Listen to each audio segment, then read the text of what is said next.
So this morning, I have been thinking a lot about budgets.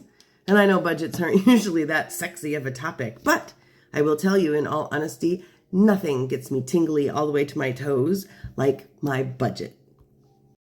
And the reason it's on my mind this morning is because yesterday we went to the grocery store and we were $62 over on our grocery budget for the week.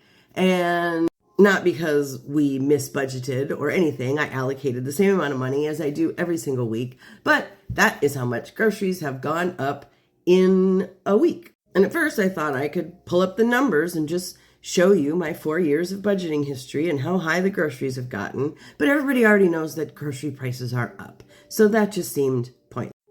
But then my thoughts kept wandering, and my first part of the thought was, the problem is, none of us are really taught about money and finances and all of that.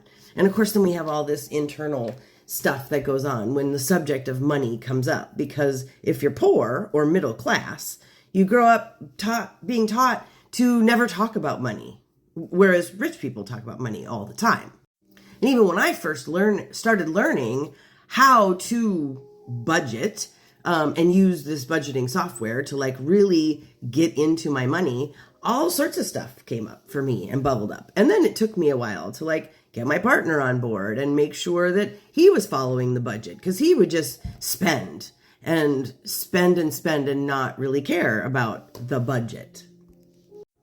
But then I realized that's also the problem that's going on with our country as a whole, because the people that are in government who are deciding our budget, number one, they have no idea how to budget.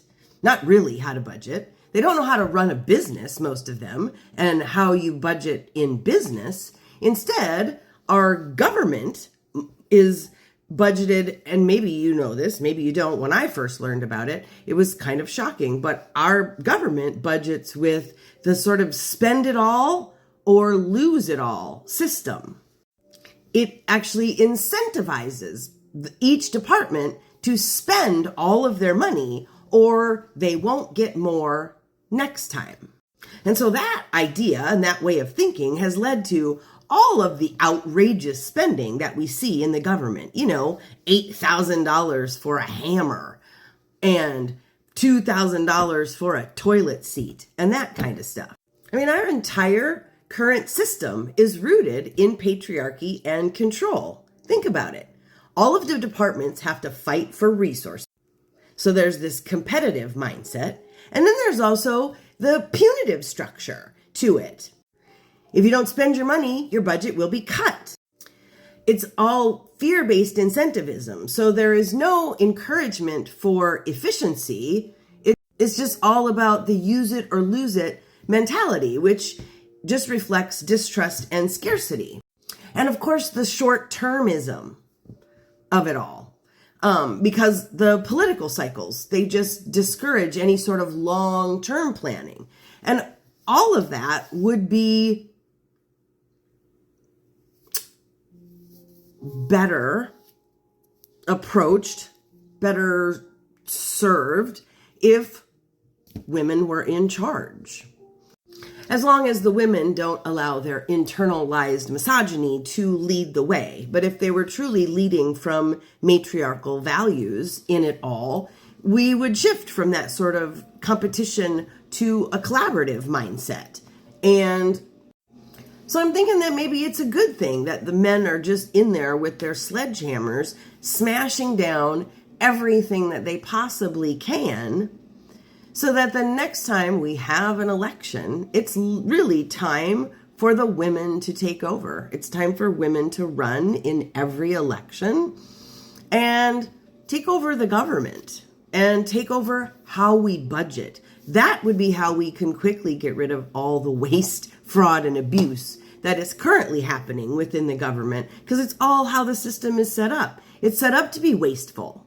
You have year-end spending to spend every dollar, and it's always wasteful spending because there's no thought put into how is this being used. It's just, oh my God, we have to spend it all or they won't give us more. There's no long-term planning and long-term projection.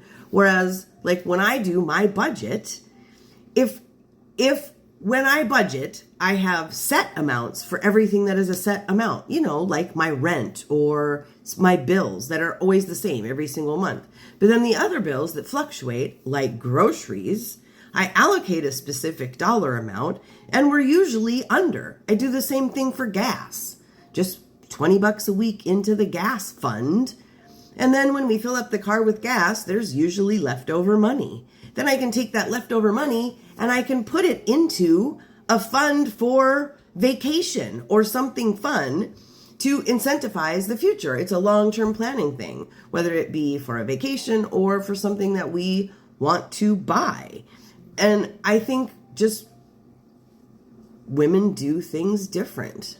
Women do things better. So I think having women in charge of the federal budget and all state budgets would be the best thing for our country and for the people in it. Let's talk budgets. Do you have a budget? What do you think about the whole government budgeting thing?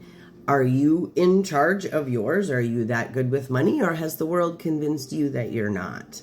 Because the world used to tell me how awful I was with money, and yet I am amazing with money. Join the conversation. Please like, comment, and share on the video. Thanks.